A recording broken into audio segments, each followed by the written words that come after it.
Hello aspirants, welcome to Simran IAS YouTube channel. This is video lecture on Learn by Maps Current Affairs. तो आज हम जिस topic पे बात करने वाले हैं वो है ज़ीरो बजट नेचुरल फार्मिंग। क्या हुआ कि कुछ टाइम पहले जो हमारी union ministry of agriculture and farmer welfare है, उन्होंने एक कमेटी कॉन्स्टिट्यूट की। ये कमेटी का जो मकसद था वो था ज़ीरो बजट नेचुरल फार्मिंग को प्रमोट करना, प्लस एमएसपी को मोर इफेक्टिव और ट्रांसपेरेंट बनाना। तो आइए देखते हैं कि ज़ीरो बजट नेचुरल फार्मिंग होता क्या है।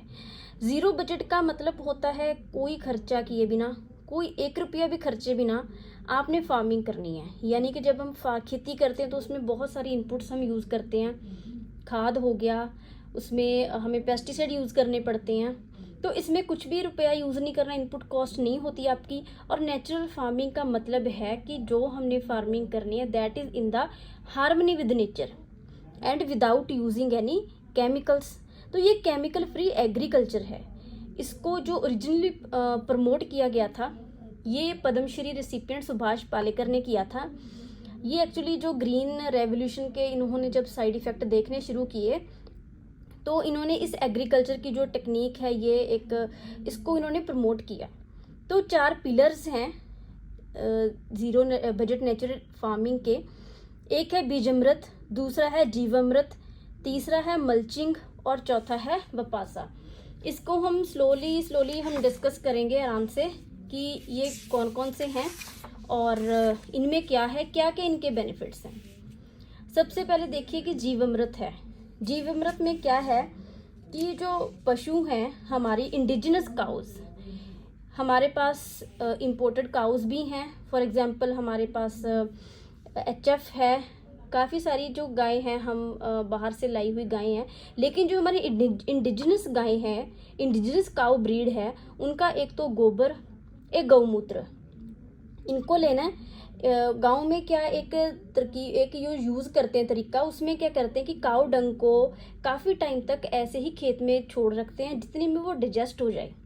जब वो डाइजेस्ट हो जाता है उसमें कार्बन कंटेंट बढ़ जाता है, तो उसको क्या करना है, उसमें गुड़ मिला देना है, जैगरी, पल्स फ्लोर हो गया, दाल का आटा, पानी और सॉइल मिला देनी है, राइट। इसको मिला देनी है और ये फार्म लैंड है उस पर अप्लाई करना है। इससे क्या होगा कि जो सॉइल में जो न्यूट्रिएंट की अवेलेबिलिटी है, ये न्यूट्रिएंट्स कहाँ से मिलेंगे, काऊ डंग में से मिलेंगे, पल्स फ्लोर हो गया, ये बढ़ जाएगी, कार्बन कंटेंट जो है वो सॉइल का इंक्रीज हो जाएगा। और जो नेक्स्ट है वो बीजामृत है। ये कंकोशन, ये भी मिक्सचर है। किसका मिक्सचर है? नीम लीव्स इस्तेमाल होती हैं इसमें, पल्प हो गया नीम का, टोबैको हो गया और ग्रीन चिलीज। ये क्या करती हैं? इंसेक्ट और पेस्ट मैनेजमेंट, राइट। इंसेक्ट और पेस्ट से हमारी फसल को बचाएंगी।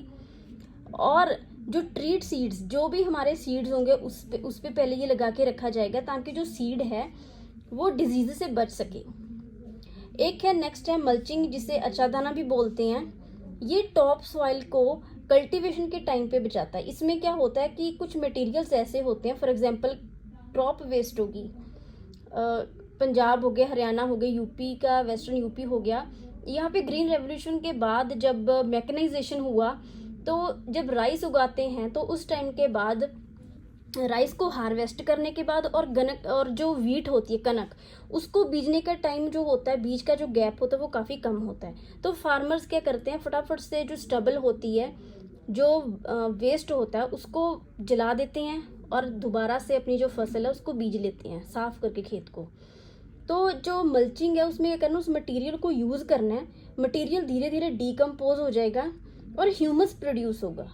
ह्यूमस में क्या होता है, ह्यूमस से जो सॉइल है ऊपर वाली वो थोड़ी गीली रहेगी, वाटर रिटेंशन कैपेसिटी इंक्रीज होती है और इवेपोरेशन लॉस जो है वो कम हो जाता है। और जो लास्ट पिलर है वो है वपासा। इसमें क्या करना है, जो सॉइल एरेशन है वो इंक्रीज करनी है।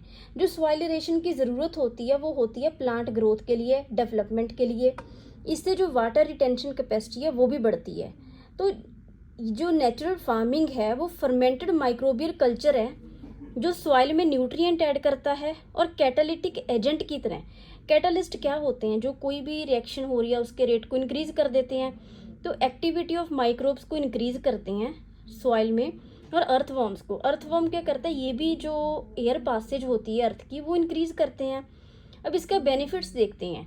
अब हमारे पास NSSO जो नेशनल सैंपल सर्वे ऑर्गेनाइजेशन है, इसका हमारे पास डाटा है कि जो 70% ऑफ जो एग्रीकल्चर हाउस होल्ड है इंडिया में, वो क्या करते हैं, जितना अर्न करते हैं उससे ज़्यादा वो स्पेंड कर देते हैं, यानी कि उनकी इनपुट कॉस्ट बहुत ज़्यादा है। ठीक है, तो इसीलिए हम फार्मर्स के जो है हम सुसाइड की भी खबरें सुनते रहते हैं। अब इनके एडवांटेज और डिसएडवांटेज दोनों देखेंगे क्या है। सबसे पहले तो मनी स्पेंड करने की ज़रूरत नहीं इनपुट पे। अब आप पैसा नहीं लगाओगे, आपको फर्टिलाइज़र नहीं खरीदनी पड़ेगी, आपको पेस्टिसाइड नहीं लगाने किसान को, तो उसको पैसे बोरो नहीं करने पड़ेंगे। बोरो नहीं करेगा तो उसका जो डेट साइकिल है वो रिड्यूस हो जाएगा, वो जो कर्जे का चक्र बना हुआ है वो टूट जाएगा। प्लस गवर्नमेंट ऑफ इंडिया का एक विजन रहा है कि फार्मिंग डबल करनी है फार्मर्स की इनकम बाय 2022, अब 2022 ही चल रहा है, तो हो सकता है कि आगे फ्यूचर में जाके ये अचीव हो सके। और एनवायरनमेंट फ्रेंडली भी है। 50 से 60% वाटर और इलेक्ट्रिसिटी कम यूज़ होगी इसमें। ये इसीलिए यूज़ होगी क्योंकि जब मल्चिंग करेंगे तो उससे जो है, और मल्चिंग और जीवामृत से क्या होगा कि ह्यूमस बढ़ेगा। ह्यूमस वाटर रिटेंशन कैपेसिटी को इंक्रीज करता है, तो हमें इलेक्ट्रिसिटी कम यूज़ करेंगे और इसी तरह वाटर भी कम यूज़ करेंगे और मिथेन एमिशंस कम हो जाएंगी। जब स्टबल बर्निंग ही नहीं करनी तो मिथेन एमिशंस क्यों फिर होंगी। ठीक है, एनवायरनमेंट फ्रेंडली है।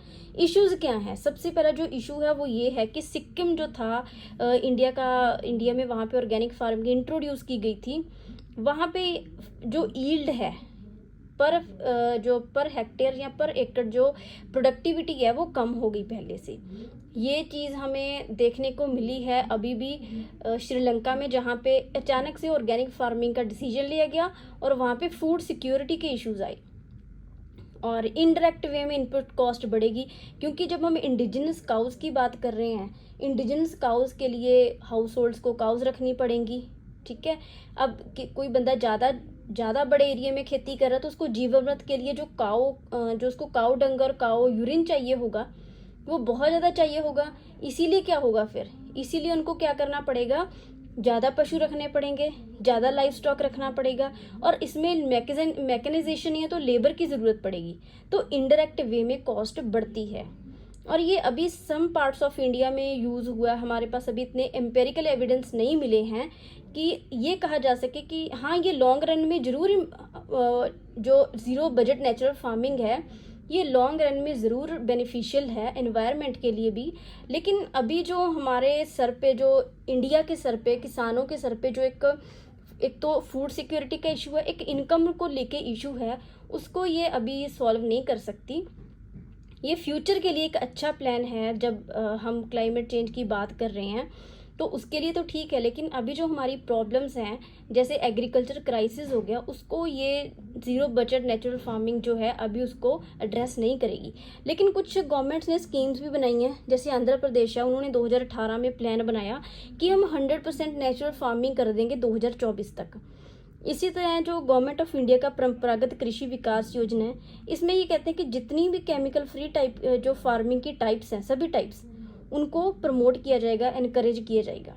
ठीक है, अब क्योंकि क्लाइमेट चेंज की वजह से हमारी एग्रीकल्चर जो है उस पर इम्पैक्ट पड़ रहा है, क्लाइमेट चेंज वो ग्रीन रेवोल्यूशन के एडवर्स इफेक्ट्स हैं और जो हमारी क्रॉप्स हैं वो पहले से ज़्यादा पेस्ट को लेके जो है पेस्ट अटैक्स के लिए ज़्यादा हैं, तो ससेप्टेबल हो गई हैं। तो ऐसी कंडीशन में एग्रीकल्चर में हमें एक तो क्रॉपिंग पैटर्न को चेंज करना पड़ेगा, जो अभी एक मोनोकल्चर चल रहा है हमारे पास वीट राइस का, उसको तोड़ना पड़ेगा।